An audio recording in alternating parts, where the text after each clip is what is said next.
padre Mariani, Hacha, trabajan mucho con la sociedad desde hace muchos años, inclusive fueron padres perseguidos. Ahora, ahí se ve cuando esa es la otra iglesia. Claro, cuando va ahí está, cuando va el pobre al templo, y ahí poco más lo matan a palo. Lamentablemente esa es la institución, ¿no? Hoy no tenemos un obispo progresista en la Argentina. Hasta los años 90 teníamos un Esaine, un Novak, un De Nevares, un Sueldo, ni hablar de Angelelli, ¿no es cierto? Ni hablar de Romero y tantos otros, Camilo Torres, que incluso optó por la guerrilla. Bueno, podemos, pero hoy, sinceramente, es como decís vos, ¿no es cierto? Hoy el episcopado es terrible, incluso el Papa, que tiene un discurso progresista y muy interesante, nadie le da bola. Digamos, es muy interesante lo que está haciendo y está planteando, pero en las diócesis nadie le da, no tiene poder real. Vos ves en Argentina, pero que habla el Papa y como si pasara un tren. O sea, es muy relativo eso, ¿no? Perdón, quería... A nivel cinematográfico tiene muchas alusiones a películas del Indio Fernández, de Cantinflas, de Chaplin, y ese final es de Luis Buñuel, de la película Viridiana, si mal no recuerdo. Y es también una cosa como a lo largo de casi 60 años está la misma visión sobre la pobreza, sobre el pobre y sobre la violencia innata del pobre, me parece, en un punto. Es el mismo final, ¿sí? El mismo, exactamente igual.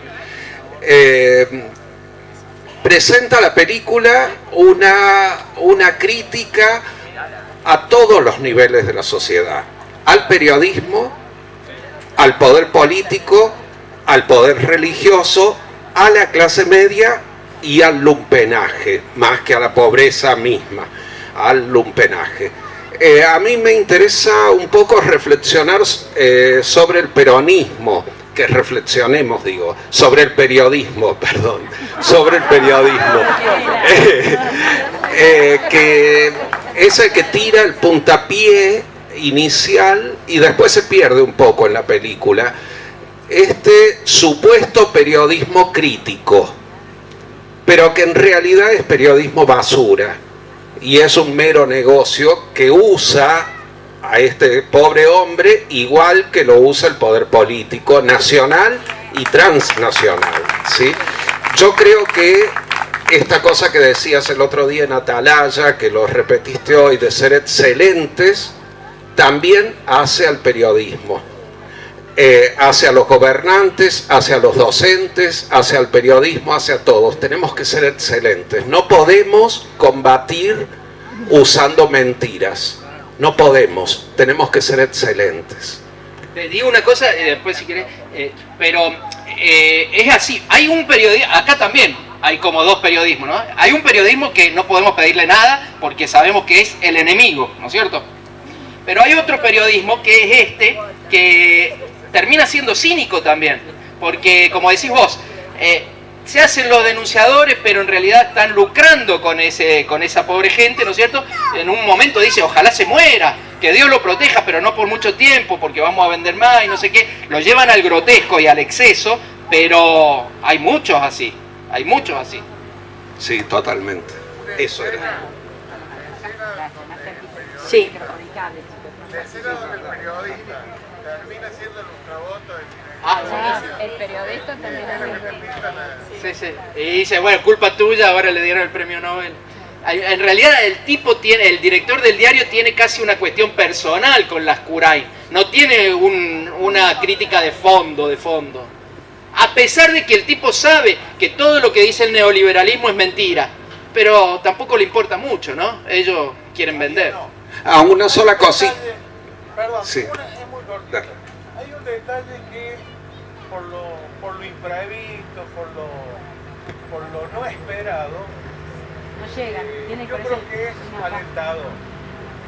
Y es cuando la mucama, contra todo lo que se esperaba, la mucama termina diciéndole por qué los pobres son pobres. Creo que eso es muy importante y y alienta a pensar de que en el lugar más inesperado uno encuentra un compañero de combate. Que eso, muy bueno. Eso un poco sería la respuesta, o en alusión a lo que decías vos, ¿no es cierto? Que ¿cómo era la maestra? Está bien.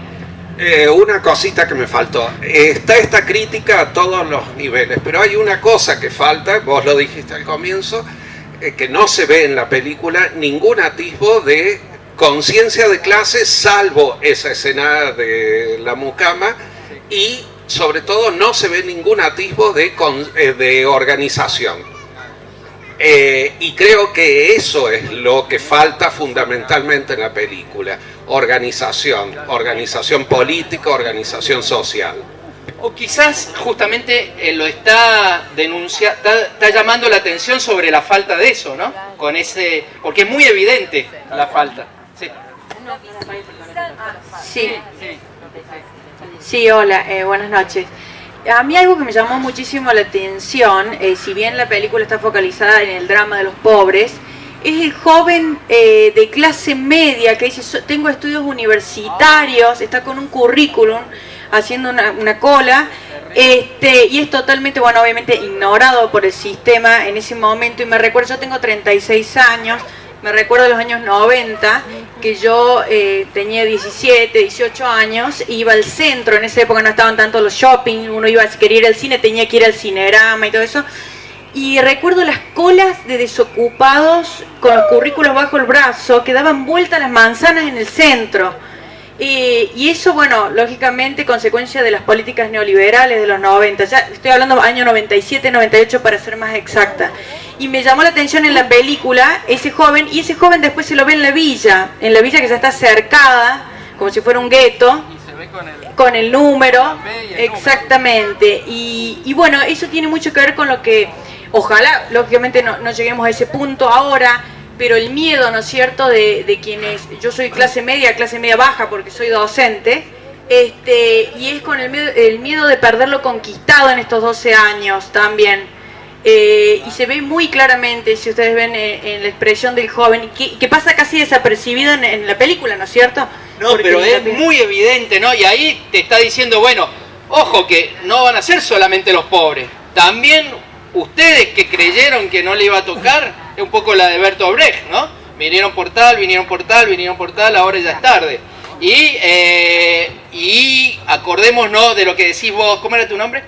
Natalia decía de los 90, acordémonos de una palabrita que se inventó en las universidades argentinas, que fue el NUPO, o los NUPOS, los nuevos pobres, ¿no? Esa gente que a lo mejor vivía en un barrio, en una casita, tenía una vida, y muchos terminaron en la villa, ¿no? Como le pasa a ese tipo. Es muy impresionante. ¿Ves? Esto es lo lindo de hacerlo entre todos, ¿no? Porque esta película especialmente tiene tantas aristas como para discutir, que sería imposible que yo o cualquiera dé una charla y hable. O sea, vos vas planteando una cosa, el otro otra, y es así. Acá. Buenas noches. ¿Cómo les va? Un tema que capaz que no tenga mucho que ver con la película en particular, pero me parece que es importante remarcarlo y aprovechar que hay un número importante de gente. Tiene que ver con el medio ambiente y tiene que ver con lo que está pasando en Córdoba, en el mundo y en la Argentina. Hay que empezarle a prestar atención al medio ambiente. La misma lucha, con la misma intensidad con que estamos apoyando las cuestiones ideológicas, políticas y etcétera, hay que empezarlo a hacer con el medio ambiente. Es muy grave, lo conozco el tema, estoy vinculado con el tema, es muy grave lo que está pasando en Córdoba, es muy grave lo que está pasando en Argentina. En Córdoba queda el 1,8% del bosque nativo, ¿sí? Río Quilpo, Río Pinto y hasta La Rioja, y no hay más. Si ustedes prestaron atención con toda esta novela, ¿no es cierto?, de los prófugos y todo eso, cuando filmaban con el Google Maps desde arriba, cómo eran los territorios. Ustedes vieron que no había árboles, se dieron cuenta. En Córdoba está pasando lo mismo. Cuando ustedes bajan de las altas cumbres, se ve desde arriba, no hay árboles, y no es para plantar, ¿sí? Esos glifosatos, son agroquímicos, eso pasa a las napas de agua, y parte del proceso contra este monstruo con el que estamos luchando es ese, ¿sí? Porque detrás de todo esta cuestión ideológica, ¿sí? Esta dominación económica, etc., hay una dominación biológica, hay una dominación fisiológica que tiene que ver con la alimentación. Estamos comiendo basura, pero textual, ¿eh? Entonces tengamos conciencia de eso, tengamos conciencia de si podemos hacer una huerta en nuestra casa, la hagamos, si podemos reciclar, si podemos ensuciar lo menos posible, lo hagamos, ¿sí? Es muy serio el problema, y apoyemos a cualquier organización, sobre todo los chicos que están hace años acampando contra Monsanto, o a cualquier organización, los que hacen huertas en barrios humildes, etc. ¿Sí? Gracias. Está bien, es totalmente, Claudia, vos, es totalmente cierto, esto lo venimos planteando, la explotación de la naturaleza es parte de la explotación del hombre por el hombre, y las transnacionales de agronegocios son parte del imperio. Hoy, lástima, estaba más temprano Raúl Montenegro por ahí, pero me parece que se ha ido. Pablo también ha trabajado muchísimo sobre el imperialismo ecológico en todo el mundo, y bueno, no sé si